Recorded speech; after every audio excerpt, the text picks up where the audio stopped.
양국의 젊은이들이 함께 교류하고 또 심화된 이런 과학기술을 함께 익히고 이렇게 하는 것이 한국과 베트남의 미래를 더 단단히 묶어줄 중요한 가교가 된다고 생각합니다. 자, 이번 시간에는 이정호 과학기술정보통신부 장관 모시고요. 지난주 있었던 순방 얘기 그리고 반도체 산업 등등 해서 얘기 좀 나눠보겠습니다. 장관님 어서 오십시오. 네, 반갑습니다. 지난주에 윤석열 대통령하고 베트남 순방 다녀오셨잖아요. 그 얘기부터 좀 해볼 텐데 그때 하노이에 있는 삼성전자 공장 다녀오셨어요. 혹시 보시고 좀 어떠셨나요? 예, 그 하노이에 있는 삼성전자 R&D 센터 네. 공장이 아니고요. 그 센터에 이제 대통령께서 참석을 하셨고 거기에 센터의 직원 그리고 또 그 센터에 참여하신 우리나라의 그 키스트에 해당되는 베트남 키스트, V 키스트의 또 연구원들 그리고 거기에 있는 그 베트남의 이제 그 IT 관련 젊은이들을 대통령께서 이제 직접 격려해 주시고요. 네. 여러 가지 이제 그 베트남의 현재 우리의 협력 관계가 파트너십이 제조 중심에서 어떤 연구개발 중심으로 이렇게 좀 한 단계 도약을 해야 된다. 예, 그런 말씀도 하셨고요. 그리고 이제 그 베트남에 우수한 인재를 키워서 네. 우리 기업들에 또 이렇게 취업할 수 있게도 하고 또 베트남과 R&D 연구 그런 것을 좀 확대할 수 있도록 노력을 해야 된다. 뭐 이런 말씀들을 하셨습니다. 자, 알겠습니다. 자, 그러면 이제 국내 산업 얘기 좀 해보겠습니다. 오늘부터 보니까요 글로벌 양자 행사 퀀텀 코리아가 열리더라고요. 네. 또 MBN에서도 지난해 11월 MBN 보고 대회에서 이 퀀텀 이 컴퓨터에 대해서 저희가 논했는데, 네. 자 정부에서는 이렇게 퀀텀 양자에 대해서 왜 이렇게 강조를 하시는 건가요 지금? 양자 기술은 그 산업이나 그 안보 측면에서 어떻게 보면은 이제 게임 체인저에 해당되는 아주 중요한 기술이고 그것을 그 기술을 가지고 있느냐 없느냐는 국가의 큰 차이를 만들 수 있는 그런 아주 핵심 그 기술이라고 볼 수 있습니다. 네. 그래서 이제 우리도 명운을 걸고 이 기술을 이제 확보해야 될 필요가 있습니다.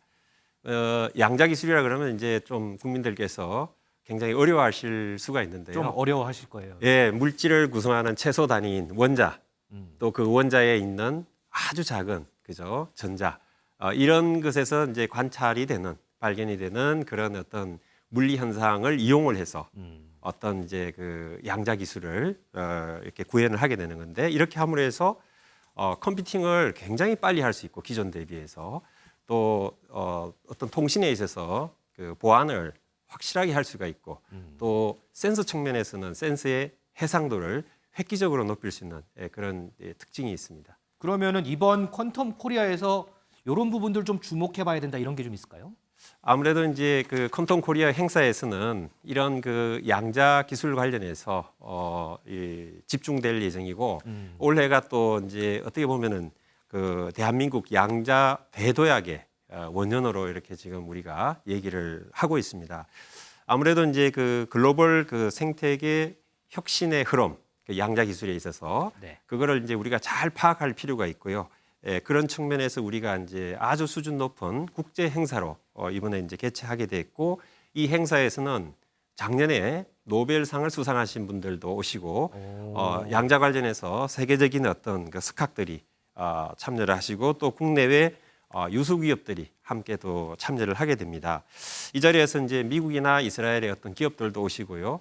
그 다음에 이제 당연히 이제 기업의 전시회가 있을 것이고 또 국제 컨퍼런스도 열리게 되고 네. 뭐 이를 토대로 해서 우리나라의 어떤 보면은 그 양자 기술의 그 생태계가 한층 더 성숙하는 그런 이제 토대가 될 그런 기회다. 저희는 그렇게 생각을 하고 있습니다. 알겠습니다. 자, 그리고 이제 요즘에 이 불법 스트리밍 사이트가 상당히 좀 문제가 되고 있잖아요. 지금 정부가 강력하게 개입을 해서 지금 뭐 누누TV 등등 해서 불법 스트리밍 사이트 종료되는데 문제가 지금 이게 뭐 서버도 해외에 있다 그러고 이게 계속해서 앞으로도 계속 나올 수 있다는 게 좀 문제거든요. 어떻게 정부에서는 좀 대응책이 좀 있으신가요? 아무래도 이제 그 불법 스트리밍을 기반으로 해서 이렇게 영업을 하는 거는 절대 이제 있을 수 없는 일이고, 그렇죠. 강력하게 이제 앞으로도 단속을 할 거고요.